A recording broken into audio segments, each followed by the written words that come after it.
엘레나는 편지를 쓰기 시작했다.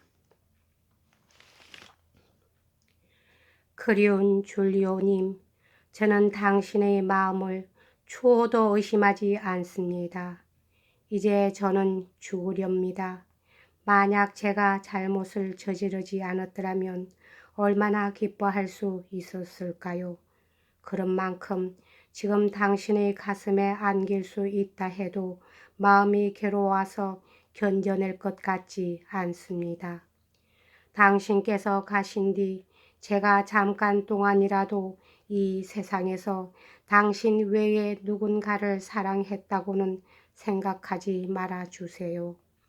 그렇기는커녕 제 방에 맞아들인 사람에 대해서도 저의 마음은 세상에도 없는 경멸로 가득 찼습니다. 저의 잘못은 오직 무료한 데서 또는 그렇게 말씀드려서 나쁘다면 방종한 데서 생긴 겁니다. 옛날 베트렐라에 갔을 때 여러 가지로 고생도 많았지만 보람은 없었습니다. 꼴로나 공께서는 당신이 경애하셨던 만큼 저도 존경하고 있었습니다만 저에게는 몹시 냉혹한 태도를 보여주셨습니다. 그로부터 제가 얼마나 맥이 풀려 버렸을 것인가를 한 번쯤 생각해 보아 주세요. 귀찮게 되풀이하는 것 같지만 맥 풀려버린 그 마음은 12해 동안 거짓말의 장막에 둘러싸여 있었습니다. 저의 주인은 모든 것이 거짓과 허위뿐이었고 그 점은 저도 알고 있었습니다. 처음에 당신으로부터 30통가량의 편지가 왔습니다. 처음의 몇 통인가를 펴보았을 때는 얼마나 마음이 벅찼는지 모릅니다. 그러나 읽어가는 동안에 저의 마음은 점점 식어갔습니다. 필적을 살펴보면 분명히 당신께서 쓰신 것이 틀림없는데 당신의 마음은 담겨있지 않았던 거예요. 이 최초의 허위가 제 생활의 보람을 빼앗아 버리더니 나중에는 당신의 필적으로 쓰인 편지를 펴보는 것조차 싫어졌습니다. 당신이 전사하셨다는 기막힌 소식은 당신과 저만의 즐거웠던 청춘의 추억마저도 무참히 없애버렸습니다. 저의 처음 계획은 이 마음을 잘 알아주시리라고 생각합니다만 당신께서 토인들에게 허무한 최후를 마치셨다는 멕시코의 해변에 가서 그 모래를 만져보려는 것이었습니다.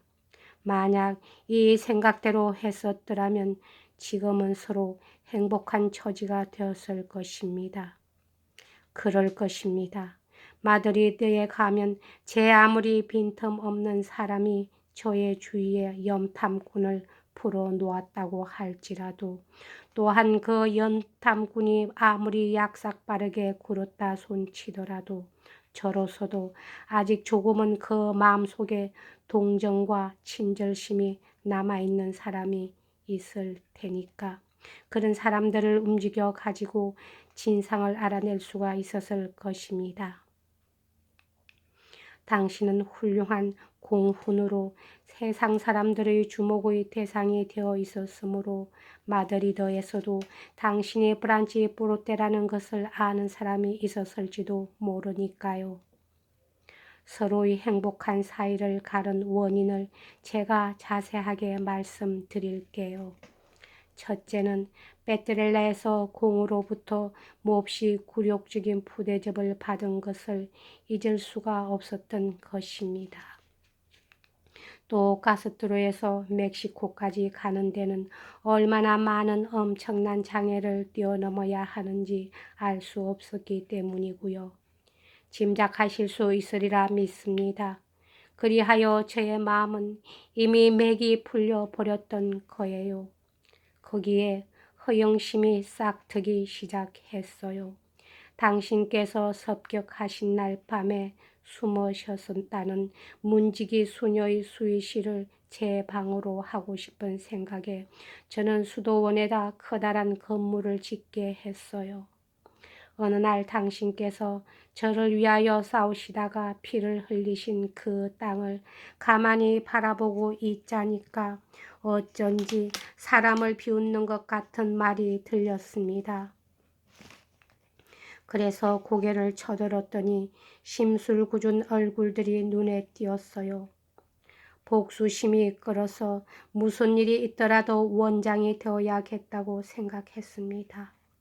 어머니는 당신께서 살아계시는 것을 알고 계셨을 테니까 정신없이 주선하셔서 드디어 이 터무니없는 원장 임명까지도 해내셨던 거예요. 이 지위는 제게 권태를 가져다 줄 뿐이었고 저의 마음을 완전히 타락하게 해버렸습니다. 저는 가끔 남을 불행하게 만들어 자신의 권력을 나타내는 것에 쾌감을 느끼게 되었습니다. 그래서 불의를 저질렀던 거예요. 저는 30살이 되었고 세상에서는 부덕이 높은 여자로 보아주었고 돈도 많았으며 존경도 받았지만 실제로는 말할 수 없이 불행한 신세였습니다. 그러자 그 비겁한 사람이 나타났습니다. 성품은 선량하기 짝이 없었지만 아주 무능한 남자입니다. 무능한 남자니까 처음에는 그 사람이 접근하는데도 참았던 겁니다. 당신께서 가버리신 뒤에는 주위에서 보는 것 듣는 것이 모두 견딜 수 없었기 때문에 극히 조그마한 유혹에도 이겨낼 기력을 잃고 말았던 겁니다. 참으로 부끄러운 이야기지만 솔직하게 모두 말씀드리지요. 죽는 사람에겐 모든 것이 용서되는 법이라니까요. 당신께서 이 편지를 읽으실 무렵에는 당신만의 것이어야 했을 이 껍데기만의 아름다움도 구더기 밥이 되어 있을 것입니다. 그것은 어쨌든 말씀드리기 어려운 말씀을 드려야겠군요. 로마의 지체 높은 귀부인들이라면 누구나가 다 그러하듯이 좋지 못한 쾌락에 손을 내밀었다고 해서 무엇이 그리 나쁘겠는가 하고 생각했습니다. 그래서 엄란한 마음을 품었던 거죠. 하지만 그 사람에게 몸을 맡기면서도 혐오감을 느낄 뿐이었고 즐거움 따위는 전혀 없었습니다. 당신께서 언제나 제 곁에 계시는 것 같았습니다. 알바노의 저택 정원에서 마돈나님이 당신을 감동시키던 그때의 당신의 모습이 말이에요. 하지만 그때의 당신의 생각은 고결한 것이었지만 실제로는 어머니가 우리들 사이에 끼어든 뒤로는 결국 우리 인생의 화근이 되었던 겁니다. 저희 눈에 떠오른 당신은 조금도 무서운 말씀을 하시지 않고 언제나처럼 다정하고 친절하신 모습이었습니다. 저를 가만히 지켜보고 계시면 저는 그 사내에게 이따금 노여움을 느끼고 밤중에 때리거나 두들겨 준 일조차 있었습니다. 그리운 줄리오님, 이제는 모든 것을 사실 그대로 다 말씀드렸습니다. 무슨 일이 있더라도 이 말씀을 드리지 않고는 죽을 수가 없었습니다. 게다가 또 당신께 이렇게 말씀드리고 나면 죽을 마음이 없어질지도 모른다고도 생각했습니다. 이 몸이 당신께 부끄럽지 않은 몸으로 다시 한번 당신을 배울 수 있다면 얼마나 기쁠까 하는 생각이 더욱 또렷또렷하게 느껴져요. 오래 사셔서 군인으로서의 훌륭한 길을 가시기를 빕니다. 당신께서 무훈을 세우셨다는 말을 드렸다면 저는 얼마나 즐거웠겠습니까? 당신으로부터 편지를 받을 수 있었더라면, 특히 아케네 전투가 끝난 직후였더라면 얼마나 좋았겠어요. 되도록 오래오래 사세요.